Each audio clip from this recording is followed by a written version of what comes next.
नमस्कार दोस्तों, मैं दीपक कुमार। आज हम एनसीईआरटी ज्योग्राफी क्लास 6 चैप्टर 3 पृथ्वी की गतियाँ पढ़ेंगे। पृथ्वी की गतियाँ हम समझेंगे।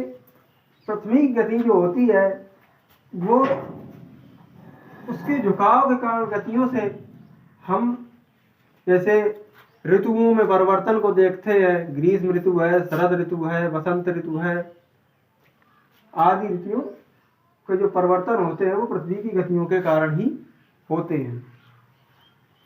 पृथ्वी अपने अक्ष पर ध्रुवों से जो झुकी है वो 23.5 डिग्री झुकी है तथा कक्षीय सतह से 66.5 डिग्री का कोण बनाती है। कक्षीय सतह से 66.5 डिग्री का कोण बनाती है। अब हम इसमें समझेंगे कि जब सूर्य की स्थिति पृथ्वी के विषुवत रेखा यानी मध्य पर पड़ती है तो उस समय 23 सितंबर और 21 मार्च को जो दिन और रात की अवधि होती है वो समान होती है। उस समय पृथ्वी की स्थिति विषुव पर होती है। विषुव का अर्थ होता है इक्विनॉक्स, अर्थात जो बराबर भागों में बांटे। इक्विनॉक्स जो बराबर भागों में बांटे उसे हम विषुव कहते हैं। अब इसमें हम चित्र के माध्यम से समझेंगे। जैसे ही हमारा सूर्य है,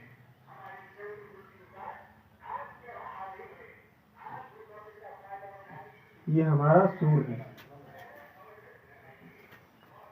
ये हमारी पृथ्वी है और पृथ्वी अपने अक्ष के पड़ता इस तरह से 23.5 डिग्री दूरी से झुकी हुई है, जो इस तरह से इसकी परिक्रमा कर रही है। इस तरह से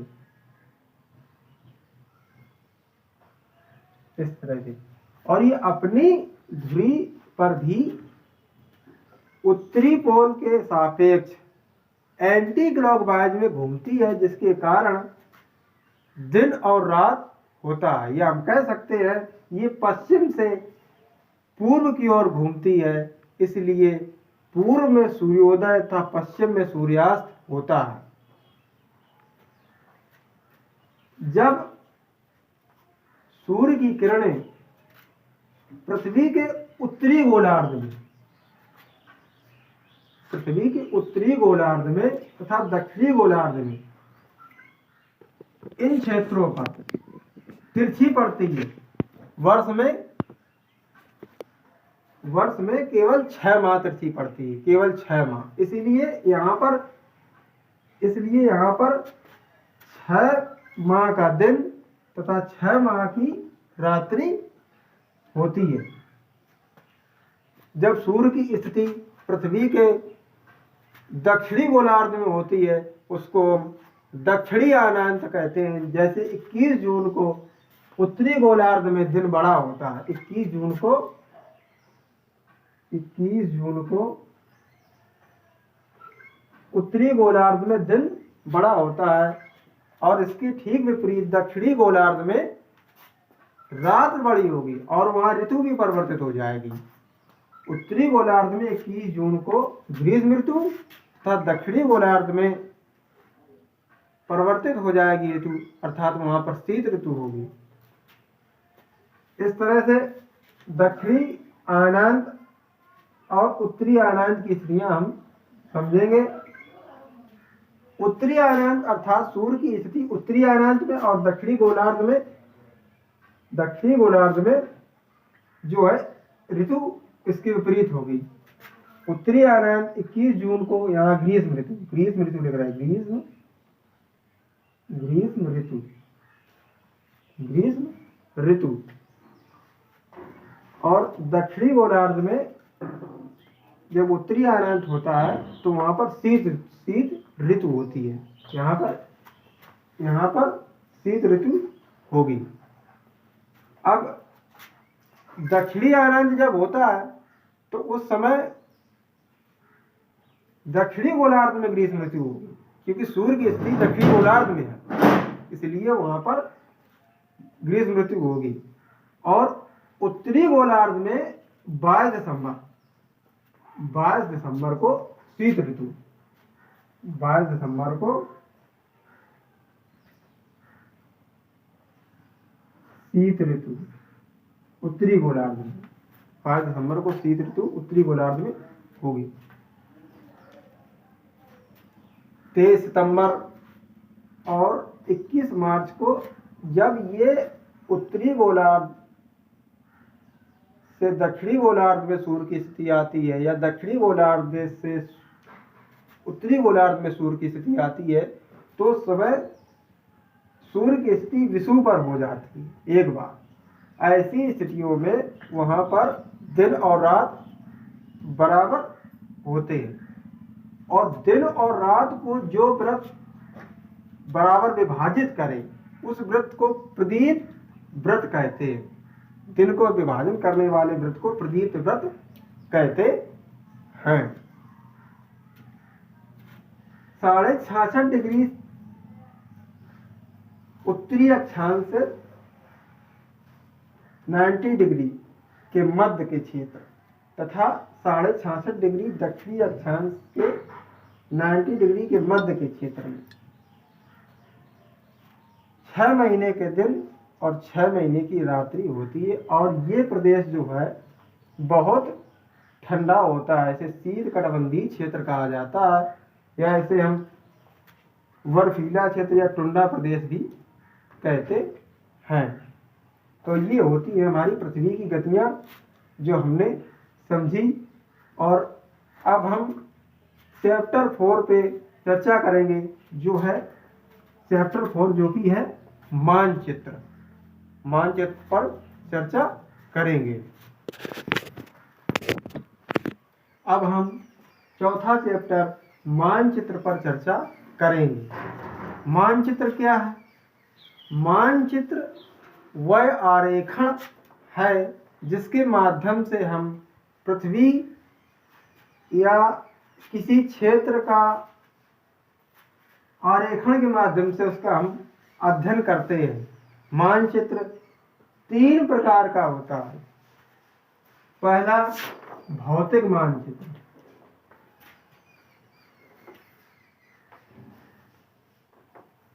भौतिक मानचित्र।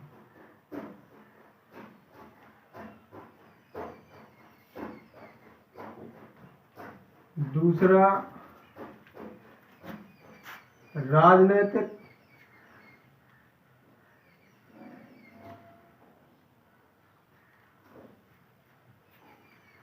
तीसरा थीमेटिक,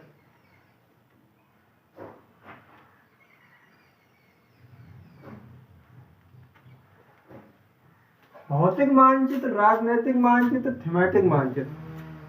अब हम मानचित्र के बारे में समझेंगे। ये 3 प्रकार के जो मानचित्र हैं। भौतिक मानचित्र के तहत जैसे हम पर्वतों, पठारों, पहाड़ों या मैदानों आदि को हम दर्शा सकते हैं। राजनीतिक मानचित्र के तहत हम किसी देश की सीमा या किसी राज्य की सीमा या किसी राजनीतिक क्षेत्र की सीमा या किसी देश की राजधानी या किसी शहर को दर्शाने के लिए हम राजनीतिक मानचित्र का प्रयोग करते हैं। थीमेटिक मानचित्र के तहत हम जैसे सड़क है, पेड़ पौधे हैं, इमारतें हैं, या इनकी आकृति बनाकर उसे हम मानचित्र पर दर्शाते हैं। उस मानचित्र को थीमेटिक मानचित्र कहा जाता है। मानचित्र के लिए 3 चीजें आवश्यक हैं: दिशा, दूरी और प्रतीक। मानचित्र को समझने के लिए 3 कारक समझ लेते हैं: दिशा, दूरी और प्रतीक। दिशा,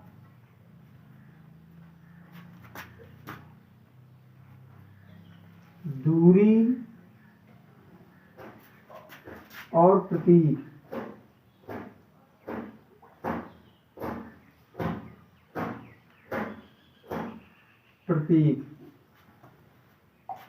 दिशा, दूरी और प्रतीकों के माध्यम से हम मानचित्र को समझ सकते हैं। दिशा, दूरी और प्रतीकों के माध्यम से हम मानचित्र को समझ सकते हैं। इसलिए इनको हम मानचित्र को समझने के 3 कारक भी कह सकते हैं।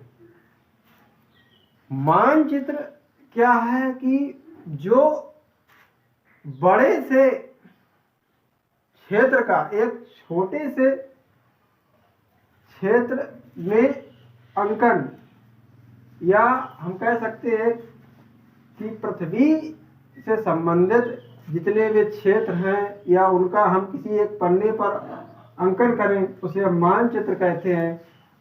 और जब हम छोटी आकृति के चित्र को बड़े आकार में विस्तार से समझने के लिए चित्रण करते हैं तो उसे हम खाका कहते हैं। खाका के माध्यम से बड़े चित्रों को, छोटे चित्रों को विस्तार समझने के लिए बड़े चित्रों को में निरूपित करके हम समझते हैं, और छोटे चित्रों में निरूपित कर देते हैं बड़े से किसी क्षेत्र को समझने के लिए, उसे हम मानचित्र कहते हैं। अब हमने भौतिक मानचित्र है, राजनीतिक मानचित्र है, थीमेटिक मानचित्र है, जैसे प्रतीक है, तो प्रतीकों का सर्वाधिक प्रयोग जो है वो भौतिक और राजनीतिक मानचित्रों में करते हैं। जैसे प्रतीकों के लिए आवश्यक है प्रतीक का प्रयोग करते हैं। थीमेटिक मानचित्र में सड़क है, पेड़ पौधे हैं, इमारतें हैं, इन सबको हम समझते हैं, थीमेटिक मानचित्र के माध्यम से समझते हैं। तो ये हमारे मानचित्र है। और मानचित्र 2 तरह के होते हैं। एक होता है जैसे आपका मानचित्र या खाका, और इनके मानचित्र के 3 प्रकार भी हमने आपको बताए हैं: भौतिक मानचित्र, राजनीतिक मानचित्र, थीमेटिक मानचित्र। और इनके लिए आवश्यक है दिशा, दूरी, प्रतीक। और अब हम पृथ्वी के परिमंडल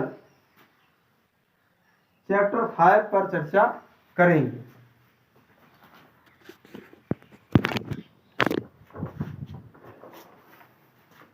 अब हम चैप्टर 5 पृथ्वी के प्रमुख परिमंडल पर चर्चा करेंगे। परिमंडल क्या होता है, परि से क्या तात्पर्य है और मंडल से क्या तात्पर्य है? परि अर्थात पृथ्वी के आसपास का, और मंडल अर्थात क्षेत्र। पृथ्वी के आसपास का जो क्षेत्र है, परिधि के आसपास का जो भी क्षेत्र है, वो सब परिमंडल कहलाता है।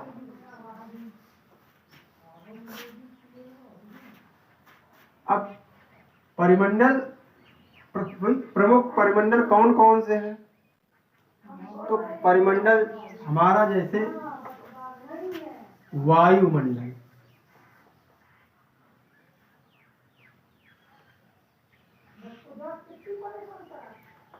दूसरा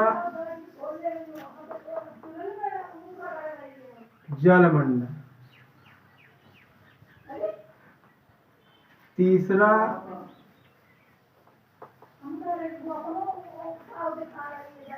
स्थलमंडल, और चौथा वायुमंडल, जलमंडल, स्थलमंडल, और चौथा हमारा जैवमंडल।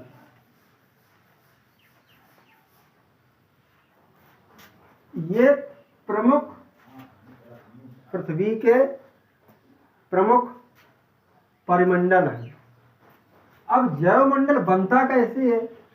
जहाँ वायु होगी, जल होगा, स्थल होगा, वहीं तो जीवन होगा, और जहाँ जीवन होगा वही हमारा जैवमंडल होगा। कैसे, हम थोड़ा यहाँ समझ लेते हैं चित्र के माध्यम से। जैसे ये है,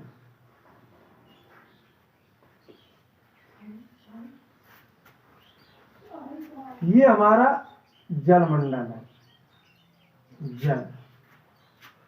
ये हमारा वायुमंडल है, वायु।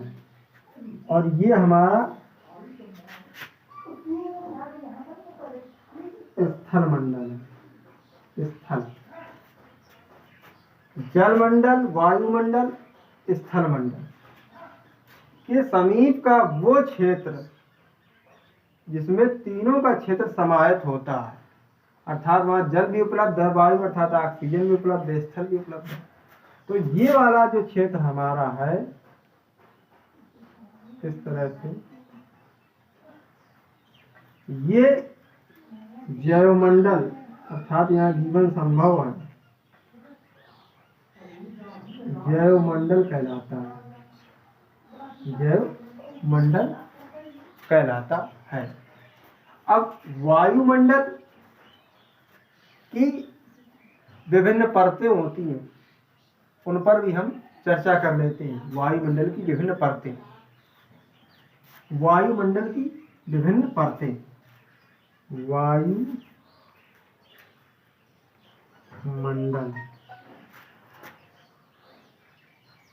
वायुमंडल की विभिन्न परतें।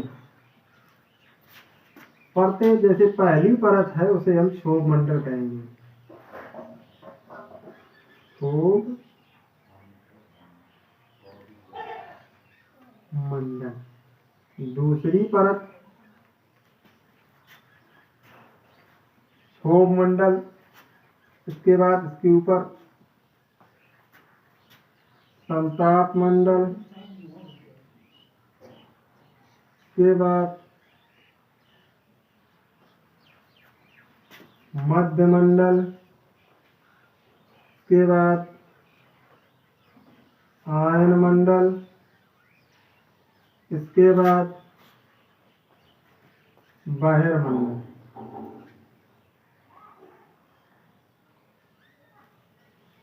बहिर्मंडल,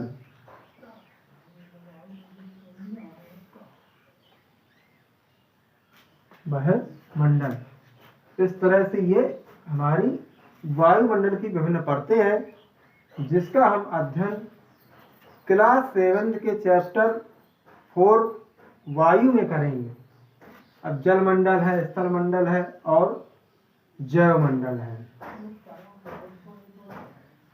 स्थल मंडल से हम पृथ्वी के स्थलीय भागों पर चर्चा करेंगे और स्थल रूपों के रूप में जो है पृथ्वी के स्थल क्षेत्र, हम स्थलों को फिजिकल ज्योग्राफी, प्लेट ज्योग्राफी की सिद्धांत के माध्यम से कुछ महाद्वीपीय प्लेटें हैं जो स्थल से संबंधित हैं और इनका हम अध्ययन आगे आने वाली कक्षाओं में करेंगे। फिलहाल कक्षा 6 की एनसीईआरटी के अकॉर्डिंग स्थल से संबंधित महाद्वीपीय विस्थापन या महाद्वीपों पर चर्चा करते हैं। तो हमारे जो महाद्वीप हैं उन पर चर्चा करते हैं। पृथ्वी पर कुल कितने महाद्वीप हैं? तो पृथ्वी पर 7 महाद्वीप हैं जो इस प्रकार हैं। जैसे पहला महाद्वीप जो कि सबसे बड़ा है वो है हमारा, अब यहाँ लिखेंगे हम महाद्वीप।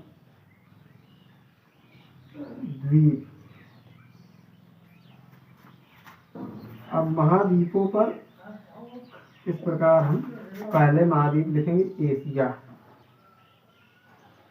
एशिया।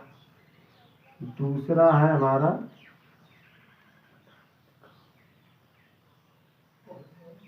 अफ्रीका। पहला एशिया, दूसरा अफ्रीका, तीसरा उत्तरी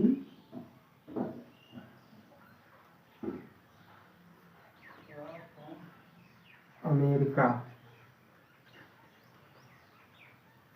इसके बाद में चौथा है दक्षिणी अमेरिका।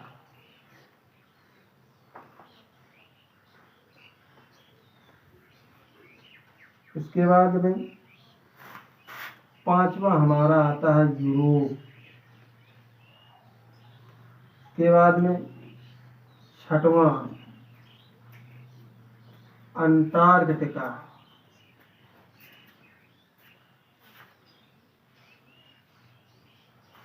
और सातवां हमारा सबसे छोटा महाद्वीप ऑस्ट्रेलिया।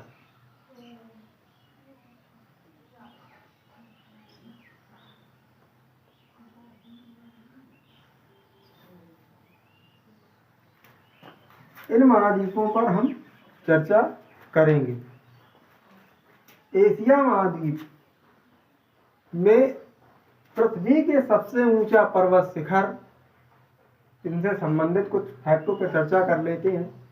एशिया महाद्वीप में पृथ्वी के सबसे ऊंचा पर्वत शिखर माउंट एवरेस्ट है, जहां पर न्यूजीलैंड के एडमंड हिलेरी और भारत से तेनजिंग शेरपर 29 मई 1953 में एवरेस्ट पर चढ़े थे, और जापान की जुंको तेबई 16 मई 1975 को एवरेस्ट पर चढ़ने वाली विश्व की पहली महिला, और भारत की बछेंद्री पाल जो कि 1984 में बछेंद्री पाल 1984 में एवरेस्ट पर चढ़ने वाली भारत की पहली महिला बनी। अब हमारा जैसे आता है एशिया महाद्वीप में हिमालय पर्वत, और अफ्रीका महाद्वीप में हम चर्चा करेंगे, जैसे कुछ फैक्ट हैं उन पर। अफ्रीका महाद्वीप में सबसे बड़ा रेगिस्तान जो कि गर्म रेगिस्तान है अफ्रीका में सहारा स्थित है, और नील नदी जो कि सबसे बड़ी नदी है वो हमारी अफ्रीका में बहती है।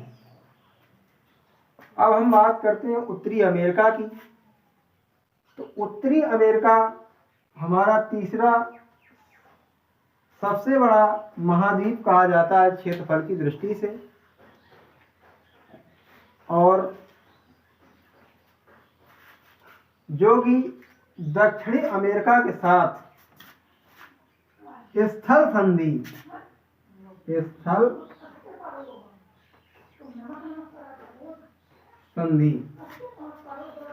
संधि से जुड़ा हुआ है। दो स्थलों को जोड़ने वाली संधि को हम स्थल संधि कहते हैं। इसी प्रकार जल संधि होती है। जल संधि वो होती है जैसे समुद्र या महासागरों को जोड़ने वाली संधि, जो एक जलराशि के माध्यम से महासागरों या समुद्रों को जोड़ती है, उसे हम जल संधि कहते हैं। स्थल संधि उत्तरी अमेरिका और दक्षिणी अमेरिका को जोड़ने वाली स्थल संधि पनामा स्थल संधि के नाम से हम जानते हैं या जाना जाता है उसको। अब बात करते हैं हम दक्षिण अमेरिका की। दक्षिण अमेरिका हमारे दक्षिणी गोलार्ध में स्थित, और यहाँ पर एंडीज पर्वत श्रृंखला या पर्वत श्रेणी है दक्षिण अमेरिका में। और यहाँ पर अमेजन जो विश्व की सबसे चौड़ी नदी कहा जाता है, अमेजन स्थित है दक्षिण अमेरिका में। अब बात करते हैं यूरोप की हम। तो यूरोप में हमारा पर्वत है, आल्प्स पर्वत है, यूरोप की बात करते हैं। और यूरोप और एशिया को मिला दें तो यूरेशिया बनता है। यूरोप और एशिया को मिला दें तो यूरेशिया बनता है। अंटार्कटिका की स्थिति समझते हैं। अंटार्कटिका जो है हमारा, ये ध्रुवीय प्रदेश या टुंड्रा प्रदेश कहलाता है, जो कि दक्षिणी ध्रुव के मध्य में स्थित है, बर्फीला क्षेत्र। ऑस्ट्रेलिया हमारा सबसे छोटा क्षेत्रफल की दृष्टि से महाद्वीप है। और कभी कभी इस तरह का फैक्ट का क्वेश्चन आता है, कौन से हमारे दो महाद्वीप हैं जो दक्षिणी गोलार्ध में स्थित हैं, तो हम बताएंगे कि अंटार्कटिका और ऑस्ट्रेलिया दक्षिणी गोलार्ध में स्थित। इस तरह से अंटार्कटिका और ऑस्ट्रेलिया जो कि हमारे दक्षिणी गोलार्ध में स्थित हैं।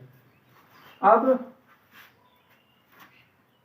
जैवमंडल, स्थलमंडल, जलमंडल, वायुमंडल जो कि हमारे पृथ्वी के प्रमुख परिमंडल हैं, जैसे वायु, स्थलमंडल और जलमंडल और जैवमंडल पे हमने चर्चा की और उसको समझा। जैसे जल है, जल को ह्यूडर कहा जाता है। ह्यूडर अर्थात जल से संबंध है, और बायोस अर्थात जीवन से संबंधित है, और स्थल में लीथस अर्थात पत्थर से संबंधित है। ये इनके हमने अर्थ समझे। वायुमंडल के प्रमुख परमंडल भी बताए, क्षोभ मंडल, समताप मंडल, मध्य मंडल, आयन मंडल और बहिर्मंडल। अब जल मंडल से हम समझते हैं कि पृथ्वी के 71% भाग पर जल की उपस्थिति होने के कारण पृथ्वी को आसमान से देखने पर यह हमें नीले रंग की दिखाई पड़ती है, इसलिए हमें इसे नीला ग्रह भी कहते हैं। और पृथ्वी पर पीने योग्य जल 0.03% है, 0.03% है। तो हमने पृथ्वी के प्रमुख परमंडल पढ़े। अब हम पृथ्वी के प्रमुख स्थूल रूप अपने अगले चैप्टर 6 में चर्चा करेंगे। तब तक के लिए नमस्कार।